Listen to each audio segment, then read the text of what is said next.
What is up, sports fans, baseball fans? We got a special one for you on the Brotherly Love podcast tonight, live on the Fantasy Sports Corporation. Going to be joined in a moment here by former Philadelphia Phillies pitcher Pat Combs. We're going to do a little live reaction to the remainder of what's left of Game 3 of the NLCS with the Philadelphia Phillies and the Arizona Diamondbacks, and it's already a good one as we're in the bottom of the seventh, and the Phil's got a 1-0 lead, and it's a pitcher's duel. Couldn't ask for a better time to talk to my friend Pat Combs here. Everyone, let's welcome Pat to the program. Pat, how are we feeling this afternoon, this evening? Good timing, Steven. Yeah, 1-0 lead, brother. How about that? Yeah, right. After everything the Phils have done over the was it the past seven wins that they had? They've put up an impressive amount of runs. I think there was only one of those games that two games that they were kept under 5 runs or something like that. But here we are again. Ranger Suarez gets them to the 7th. You know, they get a 1-run lead and they just got a shot right there. Let's see what happens here. Yeah. Running, going around third, and we got a tie ball game, folks. It's 1-1. Arizona answered back that quickly. Yeah, what a great series so far for the Phillies. But yeah, it's Yep, there it is.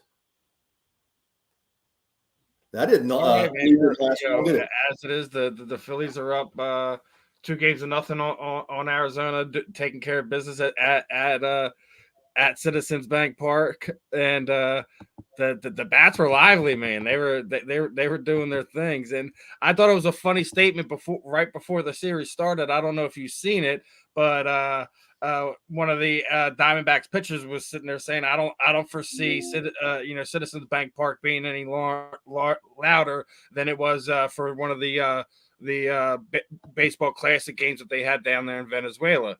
I think Joe Torre went along saying, Game 2 at Citizens Bank Park was the loudest, most energetic playoff experience in baseball that he's ever witnessed, and he's been in some pretty fun games himself, both as a player and as a coach. So I think that's a pretty high praise to the Philadelphia Phillies fans.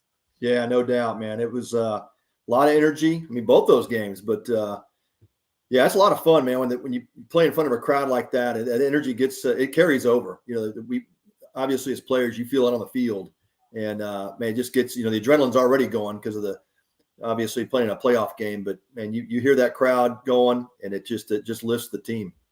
I sit there say it all the time. I'm like, playoff Philadelphia sports is just something special to be in the arena for, regardless if we win, lose, or whatever. It's just another type of energy. Yeah, no doubt. So they call this Red October. I say that the Philadelphia fan breaks are giving the Phillies that red energy, that's charging them up, man. I mean, if you look at it, I think since Citizens Bank Park has been created, I think playoff baseball, the Phillies have had the best winning percentage of any team in any ballpark. That's insanity. Yeah, it is. It is. I mean, to be that consistent, and when you talk about home field advantage, I mean, there's no greater example than that, right? When the Phillies come home, especially during playoff baseball. And it's going to be, if you're an opposing team, it's going to be loud. I mean, they're going to be antagonistic. All that works in the favor. That home field advantage really is true when you have fans like what the Phillies bring. And there's no greater passionate sports fans. That happened in that Atlanta series too, man. I think that when people are like, "Oh, well, the Phillies," I'm like, listen, the way it worked out is once we split. I already said it when I was talking to a Braves fan, and I was even talking with Luther Broughton, who's a Braves fan. I said, if we win one down there in Atlanta, it's over. And he's like, no, it's going 5. I'm like, listen, if we win one down in Atlanta, it's over. And sure enough, as they came up here, for 3 and 4, I was as soon as I seen Strider was one of the guys, I'm like, it's over. Yep. They're mentally beat. Great call, man. Before the series, you heard a lot of fans being upset and people being upset with the formula that baseball has done now with the playoffs. Like, it's like feeling like the teams that are number one are being punished because they're put on the side. I'm like, wait a minute, tell that to those guys who've been just played 162 games. Those pitchers, like you get an extra rest day and things of that nature. Like I don't see that as a disadvantage. I like the fact that we have extra teams in the playoff format. Do you feel like that's just a little bit of grumbling from the fans and writers being that the Phillies have dispatched Atlanta fairly easily these last 2 years? Oh yeah, yeah. I mean, think about if they were on the other end of that, right? They'd be complaining if they didn't get included in the playoffs. So yeah, there's no doubt. Hey, the playoff expansion has been great for baseball, and when you got people grumbling about, oh, look at all the number ones that got beat this year. Well, so what? That every team has to play the 162 games to get into the playoffs. And it's great to see these teams that kind of sneak in. I mean, look at the Diamondbacks. I mean, gosh, who would expected them when they, as bad as they were, like in July and August? I didn't have them on my list as a playoff team going. I mean, nobody did, right? I mean, they look terrible in the 2 months during the summer, and all of a sudden they're in the playoffs, and now they're in the championship series. I mean, that's exciting baseball. That gets some of these other towns energized that they've got a shot. It's not just the big market teams they're locked in every year. Yeah, but then like people are like, oh well, you had to play the Marlins. I'm like, well, they got in where other teams didn't perform down the stretch and didn't get in the playoffs. Where you didn't see a San Diego Padres get right. in. You didn't see like one of those other teams from the Central Division to get in. We wound up having three teams from the NL East this year. Right. Hey, listen, it's just the way it worked out. Why wasn't it the Mets then? You want to exactly like listen? We can sit there and play all day with who coulda, shoulda, woulda.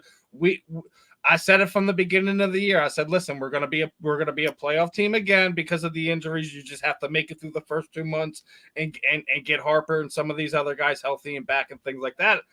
The way they're playing right now is a team getting hot as July's heating up. It's like they're finally hitting that stride where like you're healthy. It almost like when they lost last year, you already knew they were set back 3 months. Oh yeah. And then you had the injury. Luckily, you don't have the situation where Hoskins had the injury and now Bryce wound up going down the first because of that. And you were in a situation where you can play into that. But I don't know, man. Like it's just the way they're playing. I think they very well could go back this year. Obviously, they still have to take care of the opponent at hand and win 2 more games and things of that nature. But I mean, how are you feeling this team? You felt like last year after the end of it, you could already pencil these guys back in just because of how you seen how they played together last year. Yeah, I'll tell you, Steven, it's so hard to pencil any teams in. I mean, as we've seen so many times, right? The talent you have on paper, it doesn't matter, right? You got to go out and play the game. But I'll tell you, the one thing you see with this Phillies team is, when the chips. When they got to put their chips on the table, they come together and play, and that's what it takes. I love Castellanos' comment. Like he's like we love getting punched in the face because we come back and hit you even harder. That's right. That's when we play our best baseball. That comment right there was like, oh, Nick. Yeah, you just tugging at the heartstrings of the Philadelphia fans right there. Well, you look at the grit factor as well. That to me, when you're trying to kind of characterize a team. You get a team like this Philly team that's so gritty. When you talk about the injury issues. They got out of that jam. They just got out of that jam with 1 run. Exactly. Look at that, man. Yeah, great job, Alvarado coming in. Big left team. Yeah, big lefty does a job. When I say I penciled them in, is when you looked at what they did with the bullpen. They addressed their biggest weakness from last season. And then T1, really stepped up this year. And speaking of Mr. Walker, he got a freaking Gold Glove finals nomination. Nicely done. Not that, but Wheeler also got one too. So not only that, like we got 2 of our starting pitchers that are Gold Glove finalists. There you go, man. Talking about a different change around from a year ago. No doubt. Well, I think it goes back to you look at pitching coaches that take that fundamental practice, and we talk about PFPs all the time as pitchers. But Cotham, he takes it serious, man. He wants his pitchers to be able to field their position, and that stuff's you start to sort that out in spring training. Like, who my guy's going to step up and make plays on the mound that's going to save us a run every couple of games. So that just goes back to the fundamentals of these practice, and now they're sharp, and look at the payoff. It's awesome. Yeah, I mean, listen, when you got Alvarado, you still got Sir Anthony Dominguez, and then you bring in a guy like Craig Kimball, True. Like, you literally got three guys right there who all could very well be your closer. But you literally and throughout the season they had an ebb and flow of who was who. That's right.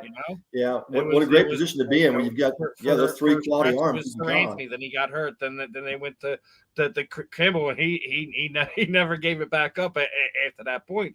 But you look at that where they were weak last year, that they're strong. And then I already said it, like, when the performance you got out of Ranger Suarez last postseason, and then knowing that he was going to be your third guy this year, put you in a good position than what you got at a Walker this year. I think that they were such a stronger team. And then let's not talk about the bringing in of Trey Turner.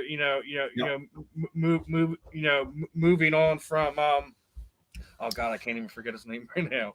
The guy was just here last year. He's the that guy. So we've all forgotten about him. Yeah, Segura. Gene Segura. He's he comes out here, and then look at what happened this season with that. So, like, I think they have a special that locker room has that kind of that special bond that you've seen with like those 93 Phillies, but like in a different way. Well, I think you heard someone said that don't give the Phillies a reason to party. You give them a reason to party, it's over. So that was the team of 93 for sure. Yeah, but that's why I say like they have characteristics that remind me of the feeling you felt like that we felt about that team. Yeah. But like you got we were already talking about the home field advantage. Well, that's still in that stadium. That still plays into the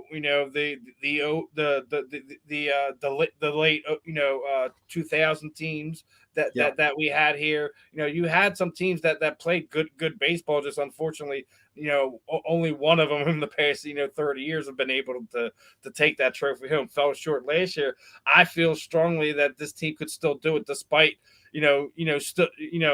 having Bryce at first, and he's kind of replacing who your first baseman is. But it gives you in a position to DH a guy he's just been an anomaly as far as baseball numbers go, guys. And Kyle Schwarber, man, like he's been one of those.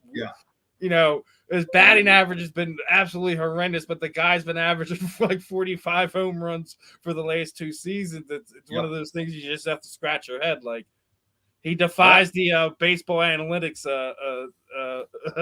formula, so to speak, right? That's right. Yeah, no doubt. Well, and look, the guy shows up in the playoffs. He's a great leader in the clubhouse, on the field, and then look what he's doing. I mean, it's amazing. I mean, the power he brings. And with this Phillies lineup too, you just got to feel like, if you're an opposing pitcher, we always go into those scouting reports of who do we not want to let beat us tonight, right? Who's the guy we pitch around, especially in critical situations? Look at the Phillies lineup, and who do you say that? Who do you pitch around, right? It's the next guy. You really have to wait till you get down to the kids at the bottom, where you get to Bohm and Stott and guys of that nature, saying like, and even like you can't even really do that to you could say that about Brandon Marsh, but he's another guy that can hurt you. So it's like. Right.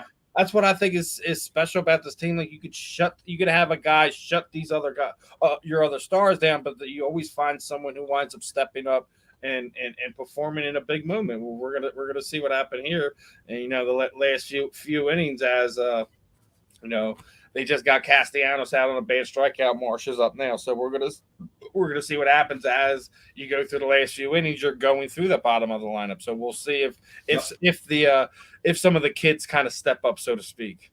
No doubt. Well, battle the bullpen. I think you just referenced it. I got to think advantage Phillies. And look, they're all everybody's healthy. I mean, everybody is rested up. You had the day off yesterday, so it's going to come down to who makes the best moves late in the game between Lovello and of course Rob Thompson. And I got to give the edge to Thompson, man. He's been there, he's done that. He proved it out last year. and he knows how to manage a bullpen well, and pulls the right strings, man. It's kind of like watching the Texas Rangers this year. Bringing Bochy in, what a difference he's made for the Rangers. Same thing with what Thompson did last year. Who do you like in the AL? Man, what a battle! I mean, it's literally the battle of Texas right now, right? That's right, man. Yeah, it's like I came into this deal, Stephen, thinking, dude, I can't lose. I've got Rangers, where we live in North Texas now. I grew up an Astros fan, grew up in Houston, and the Phillies are in. Dude, I can't lose, man. It's pretty cool. I think the Rangers-Astros series, as much as I'd love to see the Rangers do it, just because the Astros have been there so many times, everybody's sick of the Astros, but I'd love to see the Rangers. That was my early prediction. I liked how hot Texas was playing. As much as everyone like, well, why don't you want to repeat? No, I don't want to repeat last year. Like, why? Just so we could say we're better than them. We already know we were better than them. They got us last year. It happens. I still feel like if we to run that back again immediately in another 7-game series, we would have beat them. Yeah, if that happens again, it's going to be another amazing series. You got the old dog with the Astros. You got the Phillies team this year, like you said, Steve. They've added some great pieces to the team that have made a huge difference, especially in the playoff run. It's going to be a heck of a battle. But I would like to see Phillies Rangers. Just personally, I'd like to see somebody other than the Astros in it. Yeah, they've been huddled around controversy, in this past decade and things of that nature. Obviously this isn't that team anymore. Yeah, right. But you still have some pieces in there. Yordan Alvarez is a scary dude. He reminds me of like how hot Ryan Howard was for a period of time. That's right. Good comparison. Yeah. Yep. I mean that swing, it's uncanny how much they look alike when they follow through on that, man. It's like, yeah, two big powerful things. Like I wish he was here. You know what I mean? Yeah, exactly right. Yep, two big powerful. Sign and trade Reese and bring Yordan over in the offseason. Who knows? Yeah, there's a lot of questions what could happen with Reese Hoskins in this offseason, considering Bryce is already kind of like, we already knew this was going to be the eventual progression, that he was eventually going to first base as it was anyways. I think the Tommy John surgery just kind of pushed that up a handful of years. Right.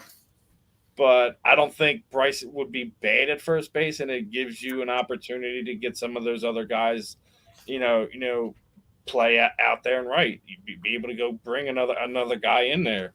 That's right. As much as it hurts, as much as I'm wearing a Reese Hoskins jersey right now. I love the guy, but you have to be realistic about things of where money goes. It's either him or it's Nola. And as much as I know Philly fans love the crash on Nola, he's been a guy that you can count on. That's right. Is he not the most consistent guy in the world? No one ever really is. There's only a handful of guys that are, and they're like the top of the tier in the Hall of Fame. But he's not a guy that you shouldn't pay, $15, $20 million a year to be your number two here, to win you 15 to 20 games a year. Yeah, that's right. Yeah, he's I mean, you think about what Nola brings, and a solid number two guy, and he eats up innings. I mean, that's the thing you look at for a number two, number three guy. You want those guys to give you 5 or 6 every outing, and that's exactly what Nola does. He normally gives you like 6 to 8 strikeouts too. He puts guys away. He's not a fly ball guy or ground, like he can throw heat, man. Right. And speaking of which, I want to get your thoughts on this one. I came across this, right? All right, obviously, there's a big difference between ball games in Philly and ball games in Arizona, but the price difference between a ticket, the last 2 games of Philadelphia, and the price of the lowest ticket that there was for in Arizona tonight. Holy crap! You could have been doing this from Arizona with the ticket price. Philly fans be charged, that amount, and then you go and fly across playing the same teams, and it's literally 3/4 of the price that you just paid. Yeah, exactly right. You could have booked a flight, a hotel, paid a $9 ticket price, and as much as you paid for Did you see by what the going to one the game Phillies of fan did Philly. today, Pat? The one Phillies fan today, he made a post. He bought out his entire section, bought like 20 tickets. It was like, hey, any Philly fans that are in Arizona, you want to catch the game? Come on down. Nicely done. Like, listen, there's something special about the Philadelphia fan base. I think we've seen it more over the last few years with how well the Philadelphia Eagles fans have traveled. Since that Super Bowl run yeah. in 2017, even more to the point where we're getting to be one of the more watched football games every Sunday. But I mean, it's crazy to sit there and see that and see things like that where you're seeing that not just to buy out the whole section, but to sit there and say, hey, let's bring all the fans down that we can. That's cool. That is really cool. Yeah, but that's that's what Phillies fans do. Living in Arizona, the guy buys out a whole section. That's classic. Love it. Alvaredo's dealing, man. He's got his stuff going. Look, breaking ball is just nasty, isn't it? They got out of it. We're in the bottom. We may be going extra frames here, Pat. I know. Well, what a game, man. But you got to think this is like do or die for the D-backs. They don't win this game. You go down 3-0. Yeah, they really this is they're putting all that, like, listen, we have to come and win, at least 2 of the next 3 to force it back here to Philadelphia. That's it. You're hearing some Phillies are like, listen, if we win down there in Arizona, I'm going right to the pool and diving in. If I'm an Arizona Diamondback, I'm like, that's not happening in my house. No, you're not taking a trip to the World Series in my house. Yeah. That's almost like the comment that set Bryce off, in the Brave series there when he made the base running error on the last out for Atlanta's, the one win that they had down there, and the attaboy comment came out. I still think that thing was funny because then you had Acuna, after the series wouldn't talk to the press, was upset. Like, if I was talking to Luther about this, but maybe I could sit there and go, like, listen, we all know how media works this day and age and things of that nature. If you don't want the other team to hear something, and you want to have time with your team in your sanctuary, how hard is it to say, can the media give us 15 minutes? Yeah, no doubt. And I'm sure they would have. Yeah, they used to have the cool down period. You used to not let media in right away. And so I don't know if that rule changed or what they're doing different, but yeah, it doesn't make any sense because look, players are going to vent. When they especially in those tight situations, they're just going to vent.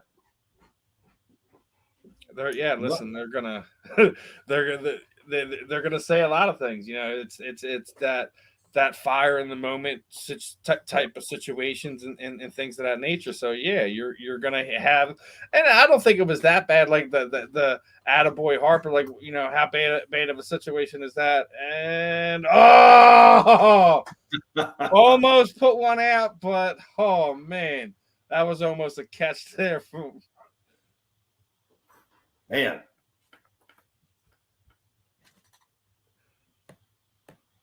Well, that's the other advantage of having him there. He almost pulled it back. Yeah, he did.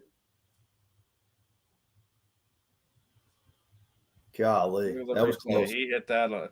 Alvarado was like, stay in. Just stay in. Just stay in. How close was he to it? Yeah, Marte just missed that one too a couple innings ago. Just.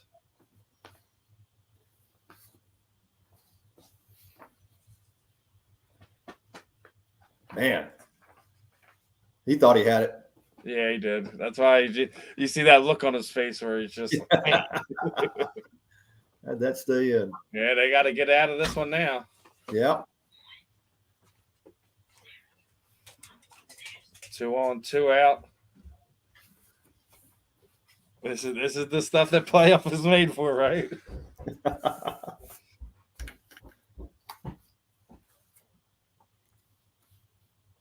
See if Alvarado can get him out here. Yeah, I like the matchup here. Thomas hitting 167 for the postseason. And you got lefty, right? Oh yeah. Yep. Little Bryce, I surprised. still really got Bryce is the only one who can nullify the lefty-lefty matchup anymore. Yeah. There's only a handful of guys that can do it, and they're gonna get out of it. Top 9, here we go. Here we go. Man, what a game. Yeah, man. But like you were sitting there saying, like you lose to in Philadelphia, you know the Diamondbacks are going to come out flaming. But I guess Ranger Suarez met the match and got him to the bullpen. So like here we are.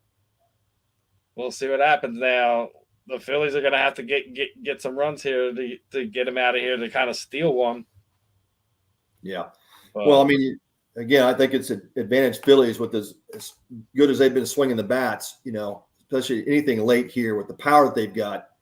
I mean, it's just one mistake, right? That's all it takes. One mistake, and Philly will win it.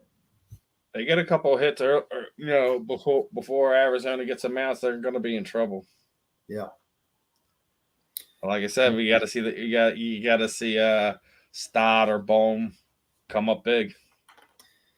Well, when it gets late, it's always kind of that hero deal, right? Like who wants to step up and be the hero? hero? We already seen both of those guys come up big hits. Yeah, I was going to say that. Yeah. So it's not one thing that it would be shocking to see either one of them come up with a big hit or hit a home run, thing of that nature. Yeah, and that's what's so cool with this lineup is that you've had different guys step up. And they're not dependent upon one or two guys. Schwarber obviously is killing it, and Harper's going to do his thing. But up and down this lineup, you've got the potential to do damage. So it's and we're sitting there talking about Schwarber and Harper, but like Trey Turner's been doing his thing. Yep. Nick Castellanos is yep. What he's like, it's crazy. Like he's like broken like records that was held by like Reggie Jackson, and that's like those are like sacred names when it comes to playoff baseball. So it's like, I mean, it's one of the reasons I guess why you would say Phillies look like they have that it factor this year. That's it.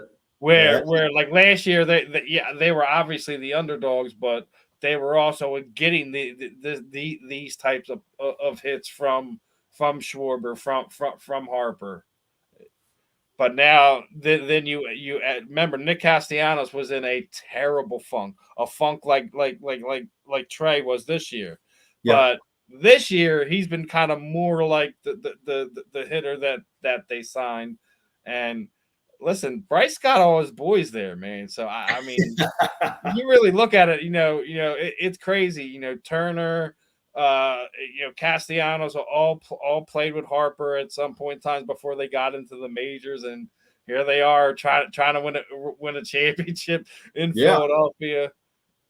Listen, man, it's as crazy as it was. I remember how many people were upset when we first signed Bryce. Like he's not a Philly dude, and you go and look now, like that dude literally, kind of epitomized what it is to be a person. Like, you very well, you just say he's born in Philadelphia, even though he's anything but. Yeah, no, same thing was said about Darren Dalton, right, from Kansas. I mean, who'd have thought, Dutch would be a Philly guy, but he was the face of Philly sports for so many years, and Harper certainly is that type of role. I still sit there and say that Utley was more the face of that 08 team and throughout that era. I mean, you could say Jimmy, but both of them were really vying for that spot. I don't think Jimmy quite gets the credit that he deserves, but for this era, this team, this iteration of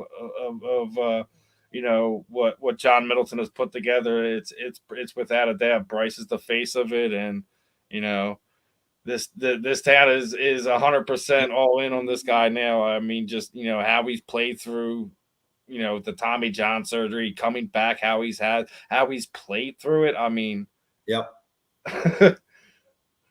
Listen, that is almost unheard of. Some of these guys coming back from these injuries in the time frame they're doing. Like, could you imagine, when you were playing and sitting there, having a guy, Bryce Caliber, have that surgery and literally, have it happen when it happened, play in the postseason, and then missed the the first 3 months of next season and play how he has played throughout the season and down the stretch. That's Amazing. stuff that if they happen to win a World Series this year or next year or however it plays out, that's what people are going to remember. That's right. Yeah, that's a lot of hard work, man, to get back in that short of time frame and be as effective. It's like you're watching Scherzer last night with the Rangers pitching, and there's a lot of talk about should Bochy have started him last night. He wasn't probably not 100%. Certainly didn't had a lot of rust, hadn't pitched in a month. You could think about what Harper went through, being away from the game for 9 months, and then getting back and being as effective as he has been. Crazy. Yeah, medical technology is one thing, but then you got to do the hard work on the rehab and to get yourself back into playing condition. And of course, every hitter is going to tell you, it takes at least a good 3 weeks to a month to get the timing down and get those hands connected to your swing. And it's just amazing. Yep, he's done an incredible job. Yeah, that's why Hoskins down in Florida now. He's trying to pray that this team gets the World Series so he can at least be on the roster for and pinch hit whatever. You know what I mean? Yep. I think he deserves that opportunity if he gets back to that point. I think he deserves the chance to be able to be on the roster. No doubt. Guys put in a lot of time. I mean, people tend to forget he was before Bryce got here. He's one of the reasons why Bryce came here. Yep. He's one of the young talents that they pushed on. That was a bad swing, Trey. That was a bad swing. That was way inside. Yeah. How about my kids were laughing the other night. We were watching the first game of the series, and one of my sons said, "Hey, Dad, isn't that the same uniform you wore with the Phillies?" I'm like, "Yeah." They haven't changed those things in 30 years. It's Hatter Blues. I know some people who absolutely disdain it, but I mean, it's become like a kind of a household a thing here. Obviously, this weekend we're going to be doing the throwback with the Eagles and Dolphins, as you're going to see the Kelly Greens back. I mean, yeah, here we go. Bryce is up. He's 2 for 4 against this guy too. Yeah, I'm thinking you probably pitch around Bryce here if you're smart. Good eye right there. Look at that one. Yep. If I'm that guy, I'm pitching around him. I'm not going to let him beat me right here. Well, they walked Castellanos to get the stat. I think a few innings ago. Yeah. Yeah, he's trying to go up and away. It's 3-0. I think that's exactly what they're doing. I think they're trying to see if they can get him to swing at something. Yeah. Because each one of them has kind of been on that same location, up and away, up and away, yeah. up and away. Even if it's a strike, it's not going to be anything good to hit. Harper will take his walk here. Yep. That's a smart play, though. I mean, yeah, because he's just not just because he's beating this guy, but just the simple fact that Bryce has been killing everyone lately. Yeah. So it's one of those things where they're like, you know what, you're just not beating me tonight. Right. Well, that's like I said, you got to pick that one guy. Yeah. Critical situations, you're just not going to let that guy beat you. It's a smart play. You're upset as a Phillies fan, like you want to see your guy hit, but that's just a smart baseball there. Well, especially, Bohm's not even scratching 200 in the postseason. So, yeah. And you got the righty-righty matchup. This guy's got a good tight slider. That's his out pitch. Paints with the fastball. Yeah. Just painted the corner there. Yeah. Now this is a playoffs. Yeah. I don't think he's gonna get anything to hit here either. We'll see. Yeah. Bomb 167 going into the game today. Yeah, that's definitely the guy you're going to pitch to in this situation. That's the guy I would want to go after. No doubt about it. Yep.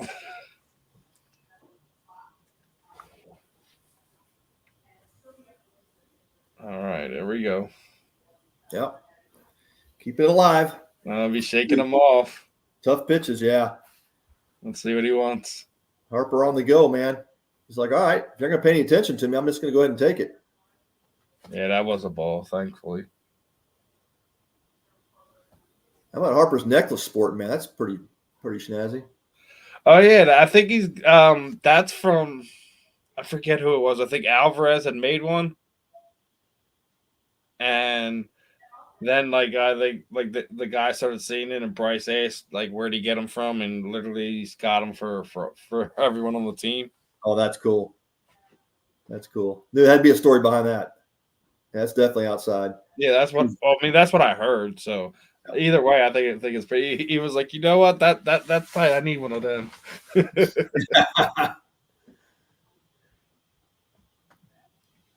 Well, that's kind of the style you see now. Like you go to like the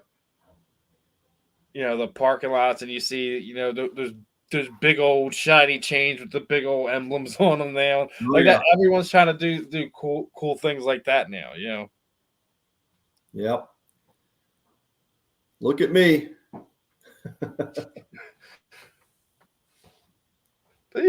We still got crazy fans that dress up and do all kinds of stuff. There's a guy who dresses up as like Optimus Prime, but it's like all Eagles colors. I'm like,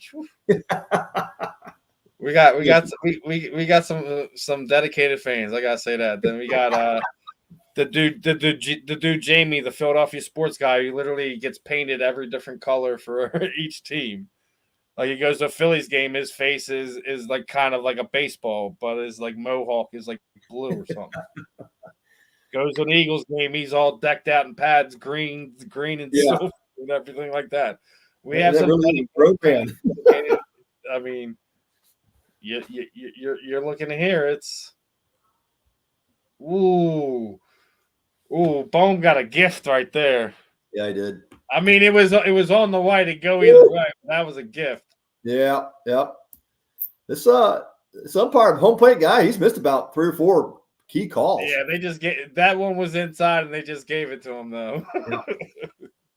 Yeah. I think he knew he messed up the pitch before. It was like, yeah, there you go. Because that looked like it was a walk. It looked like it was inside, but he gave it to him. Yeah. Bottom 9. Here we go. Yeah, definitely in. But makeup pitch. These umpires are human, man. They will do the makeups. All right.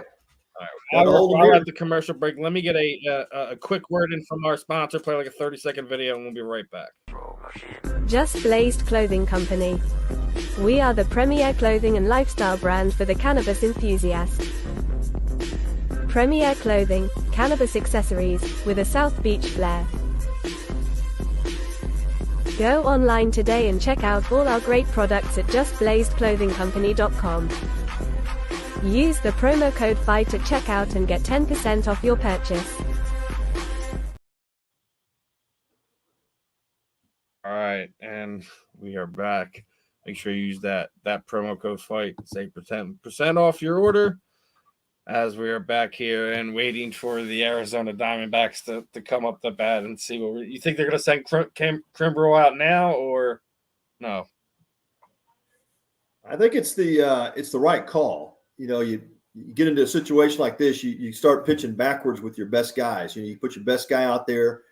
If it's Kimbrel, he goes 1 or 2 depending on the pitch count, and then next guy up, whoever your next best guy left in the bullpen is. That's typically how you play these things in the playoffs. So if it's you here, you're going Kimbrel, then Sir Anthony Dominguez, right? Yeah, you bet. Yeah. You got 2 from Alvarado. He did his job, and you may have to bring him back tomorrow. So you don't want to let these guys go past. You got to leave his arm lively. Yeah, that's right. That's right. And on the flip side of that, Arizona's going to use their top bullpen guys as well. So it's you're just matching up arms, and but you got to go with your best guy available here.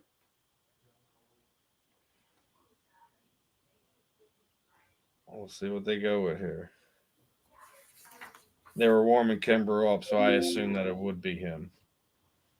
They're doing a 7:30 start tomorrow. They're all over the place with these freaking start times. Yeah. Well, you got the I guess the Atlanta series, we were on an 8:00 start. That's why, right. like when we were setting up the time, I'm like, I gotta wait for the times to come out because yeah. Well, they're trying to, I think, flip flop those games. Give Astros Rangers, an afternoon start as well, kind of flip it out. So it makes sense. I think they should do it like flip flopping, like one gets the night, one gets the afternoon. Yeah. Yep, and it is Kimbrough. Yeah, I mean, you've got an East Coast team and a Mountain team, so that kind of and you got two Central teams, so that's kind of tough on the time frames. I mean, they're a West Coast team, so shouldn't we been an 8:00 start? Yeah, you'd think, right? But then it's that's what I was thinking, and I was like, wait, no, it's a 6:00. So I was trying to average when we would catch the back half of the game, and then the game was moving fast, and then we wanted it was moving fast, man. Yeah, we were texting back and forth. When do we want to start this thing? It may be over. Right? I was surprised it moved along that fast, but sometimes I also got to remember it's probably moving along a lot slower because the Phillies were smashing their opponents to the point when you have a game like this where you got a low scoring 1-1 game, it's going to move fast when you have a pitcher's game. Yeah, hadn't had too many of those with the Phillies in the playoffs, that's for sure. Well, see if Kimbrel can get it done. Got to come back here. Make some pitches on Gurriel. They don't like how it's starting. Yeah.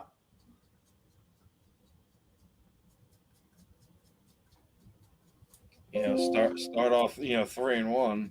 That's the leadoff guy. That's not how you want to go about it. Yeah, and you're missing up in the zone too when he misses. So it's got to get the ball down.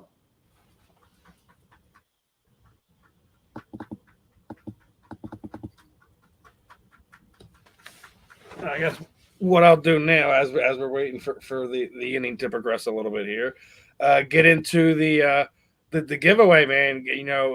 Sent Pat a bunch of cards a few months back. My guys over at the Grading Authority graded it, got it back to me. Pat got an 8 on his Dunross over here. What we're gonna do is basically I'm gonna have anyone who comes back and comments on any of the brotherly love, specifically this episode. Let me know who you think is gonna be the MVP of the postseason. Leave your comments below. We'll pick a random winner. The winner will win the graded card from signed by Pat, graded by the Grading Authority. Just make sure you guys hit the subscribe button, and give the Grading Authority a follow, like on Instagram, Facebook, Twitter, X, whatever your social media poison fits you. Go ahead, hit that like, subscribe, whatever, and just leave your prediction for who you think the MVP is. If you think it's going to be Harper, if you think it's going to be an Astro, hell, if you think Arizona's going to come back and knock the Phillies out, and one of their guys are going to be the World Series MVP, whatever you think, leave your comment below. We'll get you entered. We'll use the random generator, and whatever the more comments you leave, the better chance you have to win. So we'll see how it works out. Good stuff, man. I actually want to send you one, and I actually want to grab a couple of your books. I want to send you to get signed so we can do some more stuff this upcoming baseball season. Cool. Awesome. Yeah, just starting to get things working with the Grading Authority. They just went through a management change, and I stuck it out with them because it was supposed to work everything out in like May or something like that, and then like they had all the cards, and then I didn't know what was going on. I didn't talk to anybody there. It took me almost like 2 months to get a hold of somebody over there. Yeah, glad you got your cards back. We're in the middle of a management change. I'm like, oh, that's been nice. The guy told me he sold the company, but hey, okay, this is what's going on. He's like, dude, we've had so many phone calls. We've had to fix so much stuff. We're so much in the red this year. It's not even. It's ridiculous. Yeah, I'm like, I'm not gonna beat you up, guys. I just want to get my stuff back. I'm still gonna do what we were already planning on doing. I actually going to be hopefully announcing the official sponsorship with them, us, and the Fantasy Sports Corporation in the coming days. Hopefully, just waiting to hear Very back. nice. from man. the upper management as far as what they want to do. Good deal. Hey, listen, man. I think it's a cool thing, man. Like when you go back and look at what baseball cards were, when you started, and they got the stolen base. So here we go. Yep. Here we go, man. Got to buckle down. Yeah, man. You better watch out. We're gonna have the Diamondbacks steal one out from us because they just got into scoring position with no one out. Yeah, big jump. But No what I was saying about the cards, I mean, it's crazy. Like they talk about your era, like your cards as junk wax, but then like there's so many different other things. Like when you look at what the card business industry is now, it's like there's all kinds of stuff. There's stuff from the relics, from the optic stuff, and then you have like the game worn stuff. There's so many different things from so many different companies. What do you think is the craziest thing that you've seen in that aspect of it?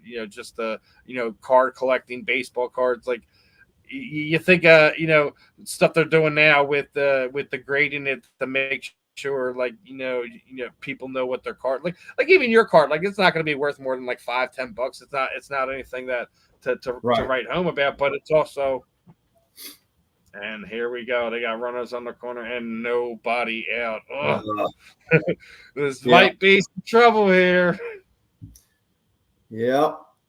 Well, need a double play here. So you wonder if you wonder if the Phillies will load the bases, if that's the play here or not. Well, Kimbrel's been here before. He knows how to get out of these jams. We'll see. But yeah, it's crazy like how much like grading and all these other things have changed what is the card industry over the last 10 years or so. Like, well, they were. You never think like when you initially had cards when you were like there would be a process of that on what the dollar amount was, is how what condition, like you ever thought that would be a thing when it comes to card collecting? No, we used the old Beckett guy. Remember the Beckett's guy that gave us the pricing the Beckett magazines that told you exactly what your card worth. Oh, that's man. it, man. That was the gospel back then, right? But exactly. I think that was the Bible. That the biggest thing though is that how much mass production of those cards. I mean, remember back in like the early '90s, what did we have like 20 different card companies that were doing cards? I mean, even thinking Topps, Fleer, Topps, Bowman, Upper Deck, Bowman, Fleer. I mean, it was Stadium Club. I mean, it was just there were so many different companies, so the market got overly saturated. But still, you look back and I thought kind of that era of when they started doing the real glossy cards, and it was like those were cool, man. That was like I think that changed the industry, and then it kind of went through that downturn. I think there were so many cards out there, but even today, I mean, look what's happened with some of the good oldies, right? I mean, if you had a rookie Nolan Ryan card or a rookie Steve Carlton, right? I mean, those are still bringing $400 or $500 a card. So yeah, just had to have the right player at the right time era. Yeah, I mean, I still think like some of the coolest things now is like you sit there and see like some of the athletes, from the 80s and 90s doing signings with some of these companies where there are inserts where you can actually get these and get autographs in the actual packs instead of like waiting to buy your chance for them to do a signing that about, or you happen to catch them at a game. Or I think that's kind of some of the coolest things that you see now. Like Barry Sanders, he specifically works with the Panini cards, and he's doing social media giveaways. He just had someone do like a bobblehead type thing because they just had the statue done in front of him in Detroit, and they missed that call, Rivera. By the way, that was a strikeout. God, totally blew that call. Totally blew it. Yeah, that's a full swing. Yeah, terrible call. That's a game changer, man. You get one out there. Yeah, and then that right here would have been the end of it. Yeah, but I mean it's the same guy, but wow, what a play. Whew, but obviously go right to home, save the game. Everyone else stays, and now the double play ball's in. Yep. Well, here you go. Right, you got that was the biggest out. Did squeeze by, but he wasn't.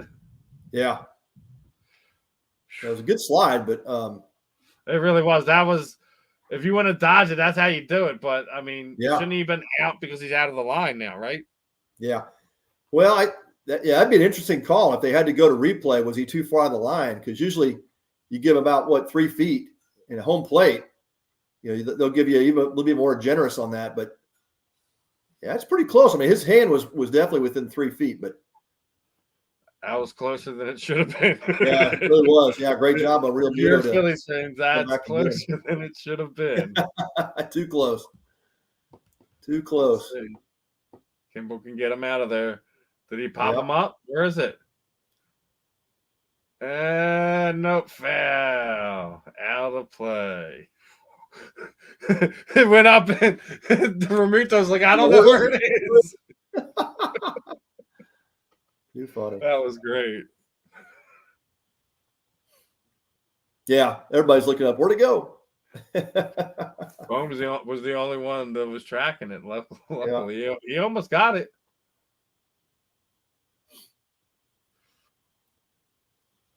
Kimbrel still got to get out of this and see if he can get out of it. He's definitely not going to be back up next inning. 18 pitches. No, I think you gotta go Sir Anthony after this. Yes, sir.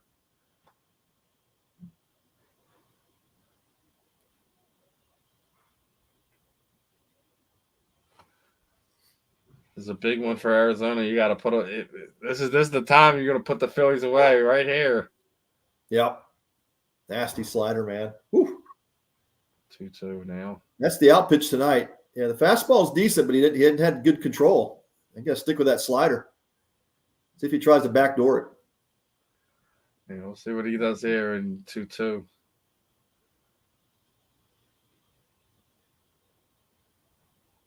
There it was. Yep. Whoa. Yeah. Just a bit down. Man. Yeah, dip that at the end. That's it.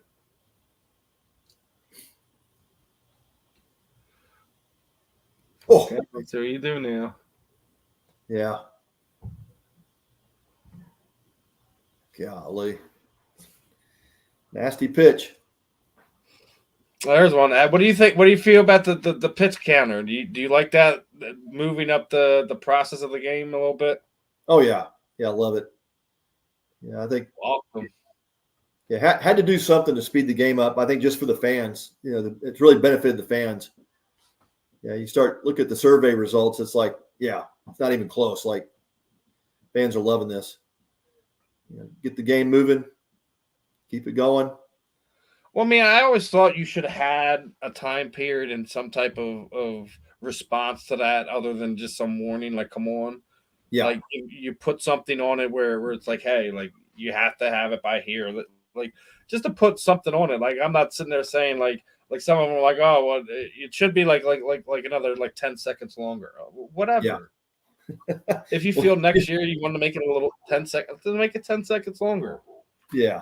We've talked about this before. Behavior doesn't change until there's a consequence. That really hurt baseball for a long time is just because of some of that stuff. Yeah. Well, you and I talked about it. Behavior is not going to change unless you put a consequence on it. That's what you had to do with the time. And that is the end of the ball game, folks. Here we go. Marte. Yep. Well, he was the culprit back in the the 6th or 7th? He hit that missile. Well, Phillies are now took their loss. Their second loss of the postseason now. So we'll see how they bounce back tomorrow night. But no nothing to hang your head about. I mean, you always want to hit a little bit better, but we were talking about, Arizona, knew they had to win this game if they wanted to turn the series around. Now we'll see if and that's the third walk-off in Diamondbacks franchise history. Yeah. Well, hey, the good news is Philly's got the pitching, right? And yeah, they do got the pitching. It was unfortunately you wasted a Ranger Suarez game, but here's the thing, you got Walker tomorrow. You get back to the top end of your rotation in the next few days. I don't think if you're a Phillies fan, nothing to hang your head about. A 2-1 loss is not nothing to be worried about. Like Cass said, this team responds well to losses, to getting punched in the mouth. I don't really call this a punch in the mouth. It's just one of those things where they just happen to get the hits in the right place at the right time at the right moment. You didn't happen to get yours tonight. You haven't. There is another day in October for you guys, so we'll see how it is. And Kimbrel knew it right away. You seen it. He's like, oh. Hey man, it's hard to sweep a team in baseball. It just is. It really is. I didn't think the Phillies were going to sweep them. I didn't. I just my thing is if you're Arizona, you cannot let us win in your ballpark. You have to send us back to see Citizens Bank Park and hope to steal one from us there. Yeah, but I mean, I didn't feel this game that this was going to be 4 games. I knew this was going to be 6, maybe even 7 games. No one is talking about this Diamondbacks team like we were talking about before. They are bandits on the base pad. They are insanely fast. Just not a whole lot of people know about the Diamondbacks because they're in Arizona and exactly. It's not really kind of the baseball intuitive city. Yes, they've won World Series. I still think that one of the greater expansion teams ever put together has to be that original Diamondbacks team that won a World Series in the first 5 years of existence. Yep, that's right. Well, and look, they're probably one of the scrappier teams. You look at Torey Lovello. I pitched against Torey when he was in Detroit, and Toledo, Mud Hen, and he was a scrappy player, and that's the kind of character that this team has. They're just a scrappy little team. So, yeah, no doubt, I think the Phillies will take it, but it's going to be a tough couple of games here in Arizona. They got to try to win one of the next 2, and I think you got it wrapped, but you got to win 1 or 2 here. Yeah. I think it does go. I think 6 is my magical number. I just sit there and say, like, listen, I know how we play at home. Listen, if you just steal one in the other team's ballpark, how you're playing at home, everything else should take care of itself. That's it. I mean, Phillies go back home 3-2. They're going to win the series. So that's all I got to focus on. Just win one of the next 2. Yeah, you don't, like I said, now, you don't have to worry, like, all right, we're not going to sweep them now. Let's take care of business and do what we got to do the next few days. I mean, listen, these guys aren't going to roll over and play dead for you. No. That's not how it works. And anyone else is thinking that is got another thing coming. We've seen what happens when you sit there and think you got things won where it's in the bag. That's not what happens, especially in baseball. But bravo to the backs for getting a win tonight. We'll see what Walker and these Phillies do tomorrow. But being the fact that the Phils didn't had some quiet bats tonight after having 10 runs the game before, I think it always happens. Is kind of how the ebb and flows of baseball works. Going to be looking forward to seeing how angry those hitters are in the next few games of making sure they don't waste a performance like that from Ranger Suarez. That's probably one of the worst things. Like being a pitcher, knowing you did everything, and even your guys, your guys did everything. It just wasn't enough on the scoreboard. Yeah, but I tell you, Suarez walks off the mound today feeling really good about next game. If it's game 6 or 7, if he has to come back, he's feeling locked in. And great start today for him. But you're not going to keep those Phillies bats. Yeah, he was the star of last postseason pitching wise. He was 4-0. That's right, man. It's one of those, like I said, he's kind of one of the unsung guys that I think outside looking in. Phillies don't give enough credit to him, nor does the general consensus media, etc. But it's one of these things, man, where you have a bunch of guys like that have a chip on the shoulder that don't get enough credit, love, etc. That's one of those things that you should be happy about, man. It's like, listen, we got one of these guys that you guys are going to count out, and he's always going to shove your face in it. That's right. And in the playoffs, you need 3 good starters. That's what wins you a series. You can kind of scrape by with that 4th guy if he happens to win, great. But you got your 3 top starters, and the Phillies they're locked in. I mean, Wheeler, Nola, Suarez. I mean, that's just that's a tough top 3 right there. And then fans were trying to talk about us trying to go after Shohei Ohtani this whole season. Like, you guys are nuts. You got first off, if Montgomery pulls that off, that'll be insanity. All right, Steven, dinner time, baby. I'm gonna go eat. Well, as we're gonna get ready, the game's over. We're gonna put a cap on this. Pat, is always a pleasure. Looking forward to having you back on here. Maybe again this postseason. You never know, but definitely on this upcoming season.